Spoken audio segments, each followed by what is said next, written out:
Hi Saggies, welcome to Tarot in the Dark. My name is Tori. Tonight we're going to take a look at the upcoming week of September 15th through the 21st. We have a new moon in Virgo on the 21st and a partial eclipse, which is, I believe, the same day. There's lots of astrological events taking place this month, so just be cool because you know Saggies, you guys are full of energy. Just be careful out there. All right, guys, so let's see what Spirit has in store for you. The first card out is Leo energy with self-confidence to create, taking a chance on something and resulting from the impressiveness of, wow, this is awesome energy. You have Taurus energy at the bottom of the deck in the astrology deck. And then you have grace is activated in your life. Wow, this swan energy. This could have something to do with a partnership, guys. Anytime I see a swan, I always think about, you know, how swans are like partners for life. So you could have some type of active grace that's activated through a partnership. Like you could have someone or something coming in. There also is something in regards to your home. Some of you could be moving, some of you could be changing locations, but with that Taurus energy, I was seeing lots of energy around a home. Okay. The card you have here is the Seer of Destiny. Ooh, fortune, right timing, and synchronicity. I love it. This is something that you've been anticipating as well. Wow, look, bottom deck, you have leadership. Okay, I think that for Saggies, for sure what's coming through right away is that for a lot of you, you've kind of been in this like hibernative state where Spirit has had you like hidden away, tucked away, awaiting this specific time. Okay, it feels like you've been sitting back, waiting, anticipating, and excited about something coming through. Okay, it's something that you have absolutely put your like hard-earned in your energy into. Could be something to do with communications because your current situation, you have the Queen of Swords, you have the Devil coming up in the energy of what needs to be healed in the past, but this could have something to do with you being seen as well with this Taurian and Leo energy here. Is giving me Queen of Wands vibes. Okay, so you could have something that you're doing in regards to your communication where you may be, where you may be recognized or seen. Okay, so let me just get the rest of the cards out and then I'll read you the energy. The Seer of Destiny. Wow, this has a swan in it too, guys, and a ladybug with luck. So yeah, there's something about this being divine timing for you. Now, the past energy with the Devil showing up here is just basically showing that this is something that you, in the past, you could have dealt with restrictive energies. That's how this feels. Well, you have the King and the Queen of Swords here. So in the past, you could have dealt with individuals. This is, okay. And then you have the Four of Cups as your advice. Wow, the Sun. Okay. Anticipation. I'm going to give you the cards and then I will, let me not take it away so fast so you can see. Anticipation. This feels, like your energy feels a little scattered to me. And I was perfectly fine before I started this, but it feels to me like this situation has you like, like kind of like anxious or on edge is how this feels. There's some type of an acceptance here. I think this is an acceptance of like the fact that you probably have been waiting for something like this to happen. And it's like, okay, it's finally here. Now, what do I do with it? Okay, this is that Leo energy that I was reading to you earlier. The self-confidence to create. That's like how this feels. And then the Seer of Destiny. Let me tell you what I was picking up on, guys. Before I picked up that Leo card, what Spirit was showing me was that there's a situation. It's like you've had some crappy situations in the past. This could be in regards to a relationship because what's hidden is the Four of Wands here. So this could, actually, this is the Nine of Wands. Forgive me. This is the Nine of Wands, guys. So this could be about a relationship though, and I'll tell you why. But the Nine of Wands as your energy that's hidden is showing up to say that you're extremely guarded, okay?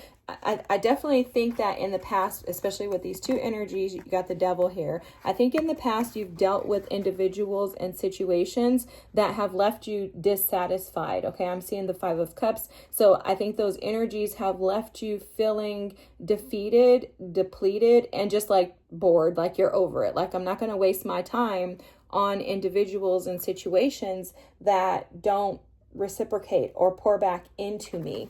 Well, now you have here on the table, you have the Queen of Swords as the current situation that came up in reverse. And then you have the King of Swords here as the blockages.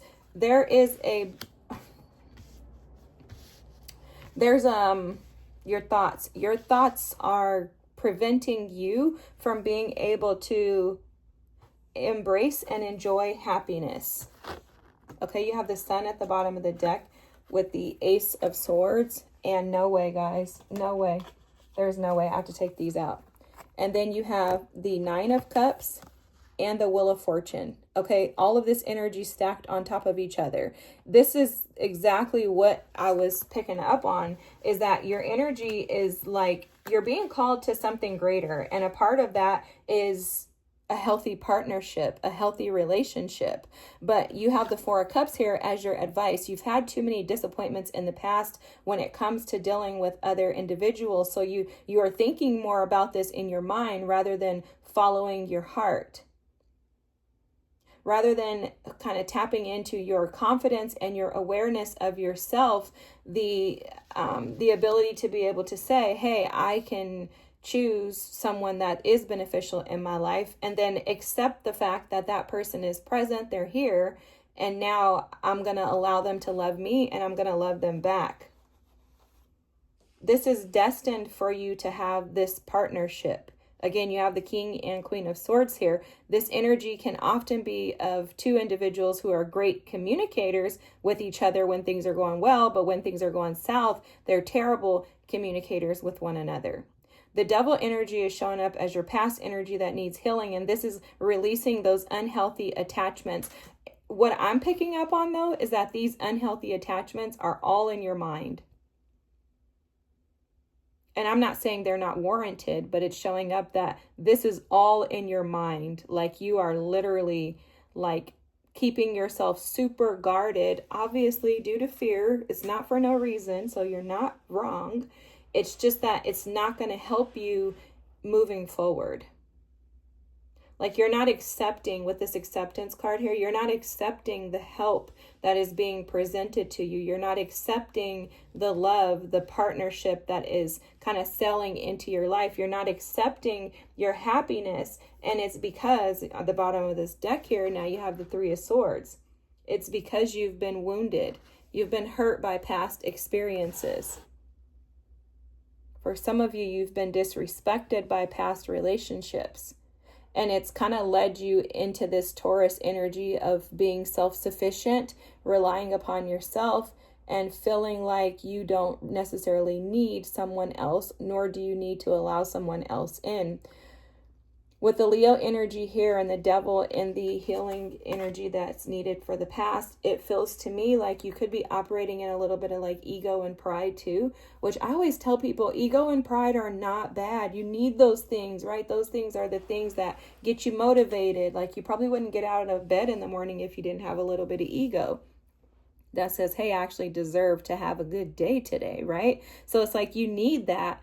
However, when the energy is self-defeating because it's afraid, because it's, scared of missing out, or that someone is going to wrong them again, then that's no good for you.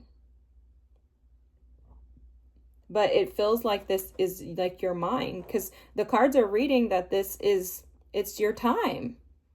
This is like the Wheel of Fortune. This card here, the Seer of Destiny, is fortune, right timing, and synchronicities. And then you actually got the Wheel of Fortune card here. This is about things moving in the direction of your joy and happiness. You have the Wheel of Fortune, the Nine of Cups, and the Ace of Swords all coming out. You have clarity in regards to what's making you happy, but there are parts of you that are operating out of fear that are resisting this happiness. And that's why Spirit's advice for you is the Four of Cups, to heal the, I don't know why I want to say apathy, to heal that energy of being discontent, bored, and disinterested. It's almost like for a lot of you, because they're showing me the Hermit with isolation, it's like maybe you've been isolated from others or relationships for so long that you're like, oh, I just don't want to. But you have this divine counterpart here and you're like, shucks, but I don't know how to. So it's like you could be being triggered so that you can address those wounds that have been keeping you trapped. You could also have some type of wounds in regards to trauma bonding, where when relationships are going smooth and there's no like highs and lows, ups and downs, then maybe you don't want to be in the relationship in those moments because you're looking for so much excitement and thrill.